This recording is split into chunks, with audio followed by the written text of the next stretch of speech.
De volta por aqui com o plantão desse domingo, trazendo detalhes e mais informações sobre as consequências do ataque dos Estados Unidos ontem ao Irã e as repercussões também aqui no Brasil, né, João? O assessor para assuntos internacionais da presidência, Celso Amorim, disse que está absolutamente preocupado com os ataques dos Estados Unidos. Exato. O diplomata gravou uma entrevista exclusiva com o nosso repórter de Brasília, Túlio Amâncio. A gente separou e você acompanha agora estas falas.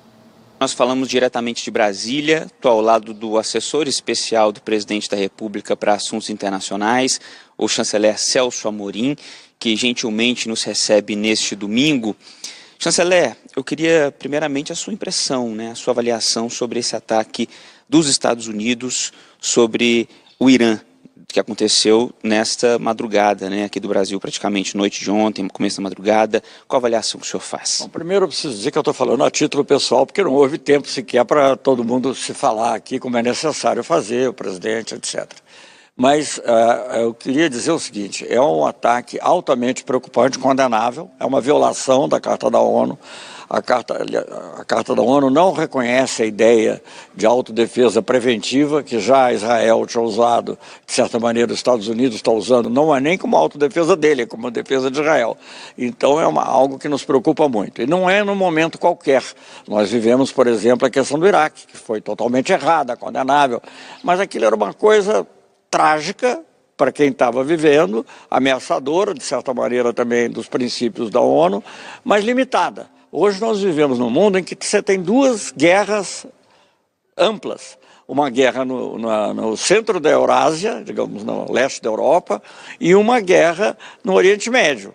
Não é mais uma guerra, não é só a repressão, que a meu ver é um massacre, um genocídio do povo palestino, embora também condenemos os atos do Hamas, indiscutivelmente, mas a proporção subiu enormemente. Então, são duas guerras. Israel conseguiu fazer dessa situação uma guerra total no Oriente Médio. Ninguém é a favor que o Irã tenha armas nucleares. E nós tentamos resolver isso por meios pacíficos a pedido do presidente dos Estados Unidos, da época, Obama. Quando o senhor estava à frente do Itamaraty? Quando eu estava à frente do Itamaraty, o presidente Lula era o presidente, ele foi lá. Então, quer dizer, você não pode abandonar os meios diplomáticos. Você tem que usar os meios diplomáticos. Se você começar a usar a força, todo mundo vai usar a força. E num momento como esse, agora, em que você tem, como eu estava dizendo, duas guerras importantes, não é uma guerra localizada como foi a guerra do Vietnã, por mais trágica que tenha sido, era localizada. Agora não, você tem duas guerras que envolvem grandes potências e que, se elas se comunicarem, você tem uma guerra mundial. Eu não estou dizendo que você vai ter uma guerra mundial que as potências vão usar arma nuclear uma contra a outra, porque eu acho que a insensatez não chegou a esse ponto. A marcha da insensatez não chegou aí. Mas é uma guerra que pode ser extremamente perigosa, que será extremamente perigosa, extremamente danosa, e o risco é enorme para todos, sem falar nos impactos econômicos, não vou nem dizer preço do petróleo, ao mesmo tempo você tem guerra tarifária. Eu te digo o seguinte, por isso que eu estou falando aqui a título pessoal, eu tenho 83 anos, eu nunca vivi uma situação tão perigosa, 63 ligado à diplomacia, de alguma maneira, desde que eu entrei para o Itamaraty. Nunca vi algo tão perigoso quanto agora. Quando a gente fala em guerra mundial, quando o senhor traz esse assunto, é bom diferenciar o que o senhor fala de guerra mundial para guerra geral, né? De guerra total, não é uma guerra total, quer dizer, não é empregar qualquer meio contra todo mundo, mas é uma guerra que se comunica, que tudo vai... Inevitavelmente a Rússia vai estar um pouco envolvida na guerra do Irã. Acho que ela não vai se envolver demais, porque ela tem outra guerra acontecendo, mas pelas declarações, quer dizer... eu não sei como a China vai reagir. Eu não sei como a China vai reagir, ela depende bastante do petróleo do Irã também, né? Não sei que proporção, mas é uma coisa importante. E também ela deve pensar, opa, que no futuro, se eu tiver um problema aqui na minha região, será que vai acontecer algo parecido? Então eu acho que é algo muito perigoso, eu não quero ser catastrofista, eu acho que sempre há lugar para que surja o bom senso, mas eu não estou vendo ele surgir. E eu acho que a posição da União Europeia, que inicialmente, originalmente era uma posição talvez mais sensata, de procurar encontrar soluções intermediárias, francamente, eles se colocaram totalmente do lado de Israel, totalmente do lado de Israel. É direito deles, mas enfim, isso aí torna muito difícil mediar qualquer conflito. Então eu vejo hoje a situação extremamente complexa, me preocupa muito.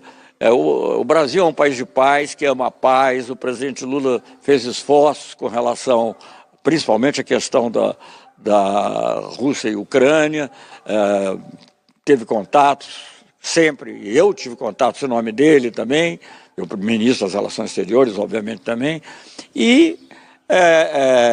mas nós estamos vendo que agora a coisa está num nível que é preciso que haja, digamos assim, um bom senso. E, além disso, uma última coisa que eu queria dizer.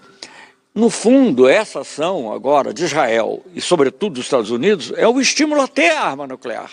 Porque a Coreia do Norte não foi bombardeada, né? Porque eles foram lá e tal, porque o risco era grande. O Irã, como não tem arma nuclear, eu acho que está longe de ter arma nuclear, as avaliações são variadas. Tem gente que pode levar vários meses, tem um ano. Mas eu, quando estive lá, na época, me diziam que o Irã estava a 6 meses de ter uma arma. Ainda continua, sempre a 6 meses. Então não é uma coisa tão simples assim, nem tão invisível assim, que não pudesse aí ser denunciada. Então, eu acho que é um erro, é triste, é um abandono dos fóruns multilaterais. Até mesmo os Estados Unidos no Iraque, ele primeiro levou o Conselho de Segurança. Aí, como não conseguiu, agiu unilateralmente, é condenável. Mas agora não, nem sequer houve a tentativa de obter a autorização do Conselho de Segurança para essas ações. Pois é, então, chanceler. É uma outra ordem, acabou a ordem mundial. Acabou a ordem mundial. Acabou na área do comércio, acabou na área da paz e segurança. E a gente tem que se adaptar a essa realidade, não será fácil. Isso mostra que o Conselho de Segurança é inócuo. Está sendo, infelizmente, porque o Conselho de Segurança é o que, na realidade, seus membros permanentes, que a gente tudo, os outros estão ali um pouco de enfeite, ou para fazer uma declaração ou outra, é inócuo. Para a gente concluir, qual que o senhor acredita que deve ser o posicionamento do Brasil diante da situação? O senhor já adiantou que não conversou com o presidente, etc. e tal, mas o senhor é muito ouvido pelo presidente Lula. Qual que vai ser o posicionamento do Brasil diante disso? Para o presidente, eu não sei, não posso me antecipar o que o presidente Lula vai falar, ou mesmo o Ministério do Exterior, que é encarregado de fazer os pronunciamentos, vai falar. Agora, eu acho que isso, como eu disse, é uma coisa lamentável. Até o secretário-geral da ONU, que é muito cauteloso, disse que está alarmado com esse ataque. Eu acho, e o Brasil já fez uma nota quando Israel atacou inicialmente, crítica, e eu acho que hoje a coisa cresceu de perigo, de consequências. Muito preocupado. A relação com Israel já não é das melhores. Isso pode prejudicar a relação com os Estados Unidos? Não, a nossa relação com Israel, o problema é que Israel é que disse que o presidente Lula era pessoa não grata, que fez as coisas que fez. Nós não estamos fazendo nenhum genocídio, então não pode dizer que a relação nossa com Israel não é boa, a deles que não é boa, com o resto do mundo. E isso pode acabar também significando um problema com os Estados Unidos? Não sei, espero que não, porque veja, eu não sei se o bom senso prevalece, mas no caso do Iraque, por exemplo, o Lula esteve lá antes mesmo da posse. O presidente Bush queria convencê-lo a participar da guerra do Iraque, disse que de jeito nenhum, que a guerra dele era a guerra contra a fome. Condenamos expressamente, numa fala do presidente, que é muito raro, o presidente condenou o ataque dos Estados Unidos ao Iraque, a Bagdá, ao Iraque em geral, e 4 meses depois foi recebido na Casa Branca, e eu estava com o presidente, as primeiras palavras do presidente Bush foi: olha, nós temos nossas diferenças, mas vamos tratar daquilo que nós podemos fazer juntos, cooperar, etc. Eu esperaria que a gente pudesse agir dessa maneira. Agora, se você perguntar se eu sou otimista quanto a isso acontecer ou não, aí eu já ponharia um ponto de interrogação.